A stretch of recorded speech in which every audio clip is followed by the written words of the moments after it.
happening? Are we live? Yo, y'all pray for this brother, man. Pray for this brother right here, man. Thankfully, we getting into a segment that I know is gonna get everybody right. Our favorite part of the show and yours, Rec and Review. We are in this thing this week with some R&B vibes. Actually, no. Stop it. What's really?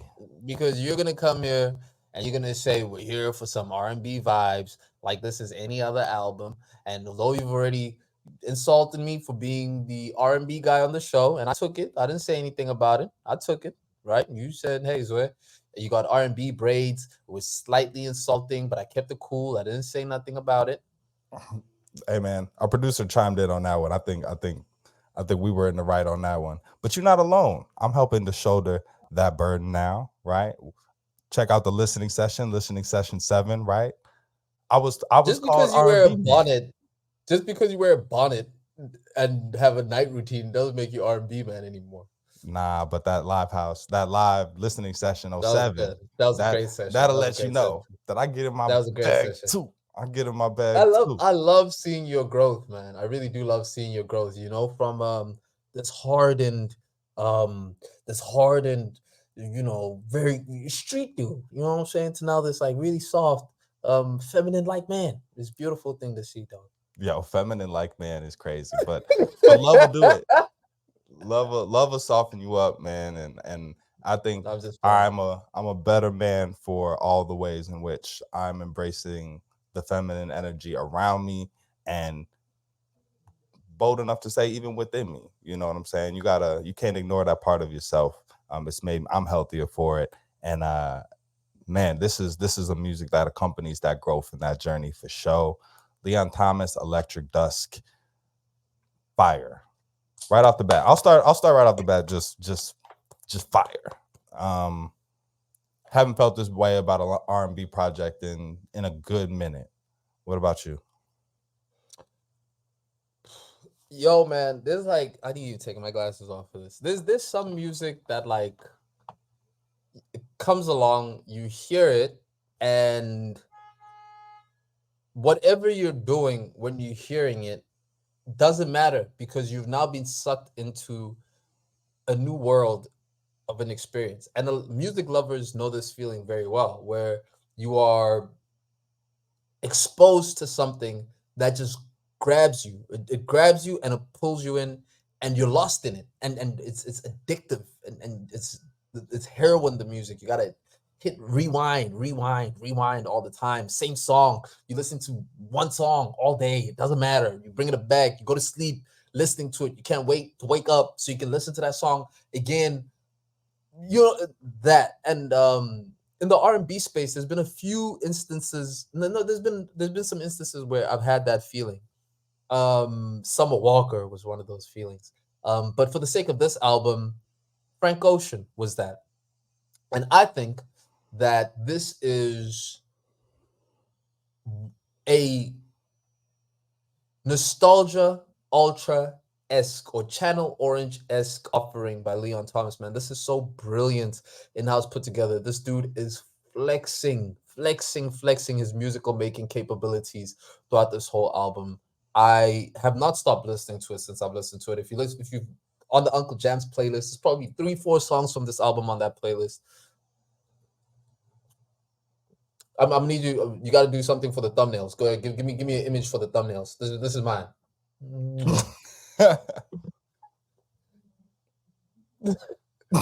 Oh, nice. Pretty good. Nice. Pretty good. Yeah. Yo, I appreciate you pointing out some of the other artists that have given you that feeling, right? It's been a minute for me. I know Fabo hit you like that for real. I know Black Odyssey hit you like that for real. It's been a good minute for me though. I think maybe Snow Allegra was one of the last times I was like, wow, bro. Like really wow. Jessie Reyez. I've been rinsing some Jessie Reyez recently too. That girl can sing, bro. So those are some really talented names to be mentioned alongside. Um, Gratitude to you for putting me on to Leon. This I appreciate what you said about Nostalgia Ultra and Frank Ocean. Even off mic, we were talking about, there's you were feeling, you were getting some Frank vibes in this. This actually reminded me a lot of Miguel. I got Okay. a lot of Adorn, a lot of just that soul influence. I feel like Frank's got a little bit more of a independent, artsy, eclectic sound, whereas Leon is definitely drawing directly from some old soul style records. Even sounds like my guy might have some roots in the church, the way that he's using choirs and backup vocals and just creating these really big, almost spiritual sounding songs. Man, this is really good project, man, and especially as a breakout, as an introduction. I don't know if this is his first joint, but to me, this is a great place to start with this artist. And I think particularly, and giving some background on Leon Thomas. Leon Thomas was actually on iCarly. He was a Disney kid on iCarly, um, and a few other Disney TV shows. So he grew up in that Disney spotlight, but then over some time, was really dedicated towards the music. Even in all the TV shows he was in, was all music related. TV shows, you see him, he's been putting out music for a very, very long time. This boy, man, this boy's been working quite seriously, right? But then recently, or more importantly, he was also on Insecure. He was Issa Rae's interest in Insecure on season 3.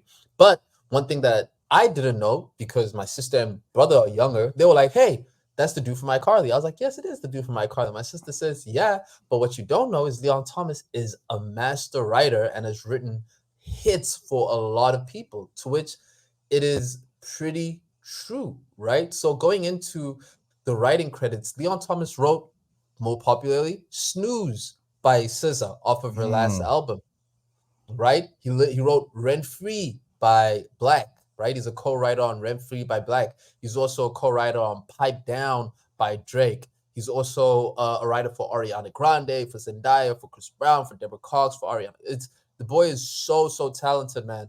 And it shows, dude. It shows because his artistic confidence in playing with R&B styling on this album, you have to have so much confidence to distort your voice melodically in ballads. How you gonna distort your voice as a ballad, right? And it's so high level thinking. Like you have to have such a mastery on the sound. Know what it's gonna sound like while you're doing it, right? Because you're not singing to the pitch of what you're hearing. You're singing to the pitch of what it will be as you put in that distortion over it, and even masking the distortion over it is kind of like is you create a Rolex and then have a big shirt that goes over it that no one can see because the value of it is underneath it. And that's what this is, man. This album is just um everything. It covers the whole, it touches every point of R&B.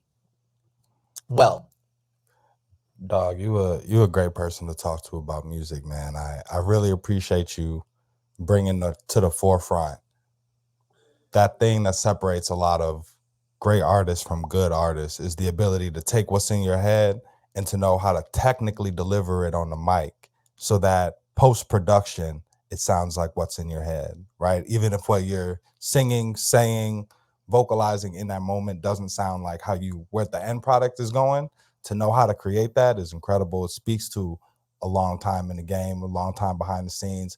It wasn't until you just made that Nickelodeon reference that I understood who this man was. Like I do when you some see it, you're like, bruh, that's right, that's dude from Nickelodeon. bruh, coming in the crib all throughout high school, little brother in front of the TV, seeing my boy.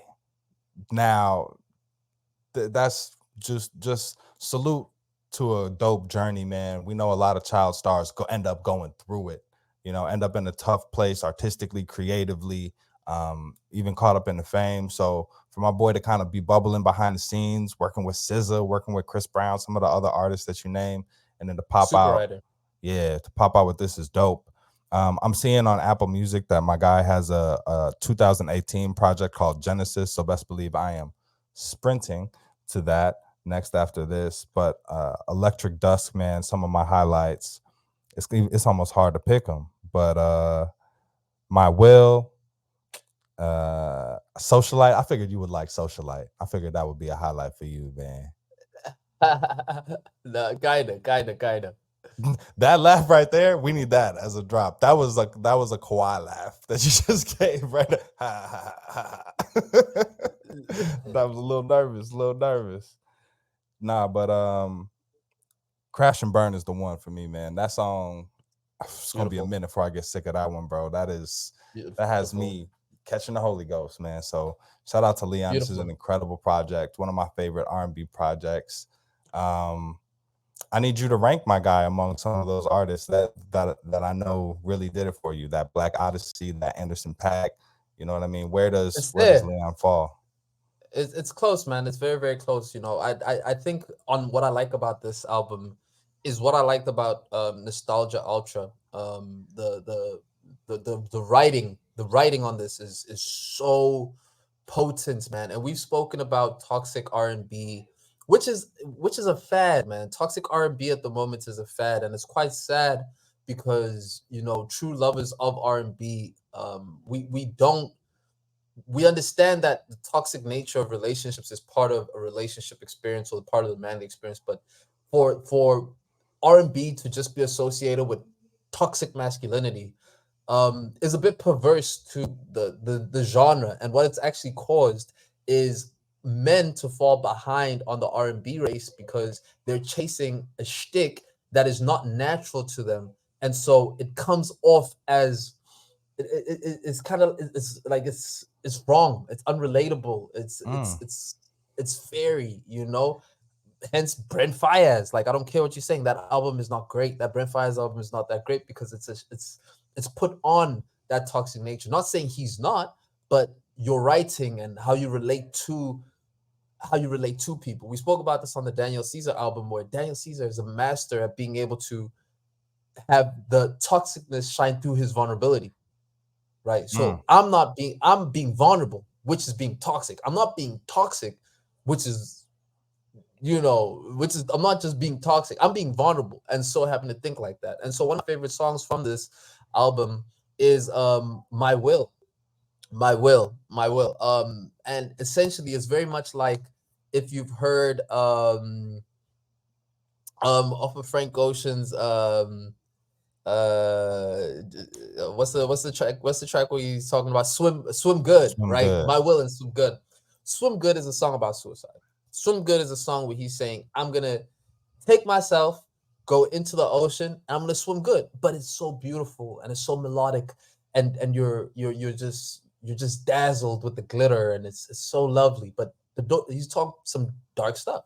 Same thing when you're listening to My Will. It's about, he's saying, I'm dying. He's saying, listen, I've given up, and my drive for this relationship is done. Let's write the eulogy. This is my eulogy for it. This is my will, because this relationship is dead to me. But it's vulnerable and it's honest and it's so beautiful that it's toxic, but it's not trying to be. It's just trying to be honest. You know what I mean? So that's what I liked a lot about this, man. The writing off of this thing is incredible. Slow Down is a favorite of mine. Love Jones, I was rinsing. Sneak, My Will, Breaking Point, Crash and Burn, Treasure in the Hills. The whole thing. Um, I like the whole thing. I The whole like the thing. whole thing. Like the Nah, I whole like how thing. you brought that last point back, man. I was gonna push back a little bit about R&B and its toxicity being a fad. These brothers and sisters have been toxic for a long time, but you hit the nail on the head when you said I'm being vulnerable and allowing toxicity to shine through in that because I'm honest about, who I am or how I felt or this situation rather than the intentional toxicity sells. So let me try and make something toxic that makes me feel, like I'm sexy or that I'm, you know what I mean? Like Mm. I got it. desirable. Hit it. I Hit me got it. with I it. got it. I got it. Not to cut you. I got it. The problem with how R&B is being written by men today, they are trying to write toxicity from a hero's perspective. That's Mm, the problem. They're mm. trying to be the hero, the hero with toxic traits, Yeah, yeah, and it's not registering. Like when Brent Fire says, "I'll be your role model," it's dope, right? I'll be your role model, right? That's dope, but that's ego talking. When this man is saying, "Girl, we at our breaking point. Like we're filling voids. I can't let go." They say love is vulnerable, and I tried it, but I didn't know this thing was. But I'm at a breaking point now, and you're at a breaking point, and we're just filling each other. Yo, that's gaslighting, but it's beautiful and it's dope, and he means it. nah, I feel you. I Oh, I feel love, you. I love, I love that, man. I love R&B. Nah, word, word. You got to be careful though, man. Especially with that older R&B where the vulnerability is on top and the toxicity is below. Because you could just get lost in the sound, right? My girl was getting ready the other day, so I'm in the living room just running through some R&B. Like I'm going classics. I'm going Tyrese. I'm going Mariah. You know what I'm saying? I'm going like Drew Hill, Jagged Edge, right? And I'm in my bag for about 20 minutes. And old girl pops her head out the door and she goes, "Hey, some toxic ass music you playing right now. There's a lot of we almost broke up and begging people to stay after a lot of wrongs. What you trying to tell me something? This is unbeknownst to me. I'm just spinning the jam. So I had to quickly correct it. You know what I'm saying? Get Oh back to no, get back to some positive love just for the sake of love vibes. But gotta be careful, man. You gotta might be be careful what you communicating play. something. You might Gotta be be careful what communicating you something. play. You don't need to communicate. I sent Treasure in the Hills to my lady. I said, "Baby, beautiful song." She goes, "Am I supposed to listen to the words or am I just enjoying the song?" I said, "Ma'am, not everything's about you. Okay, not everything is about you." Yep. Beautiful, Miles. Do you think we can get away with playing some of the song while we sign out on people while we do our goodbyes?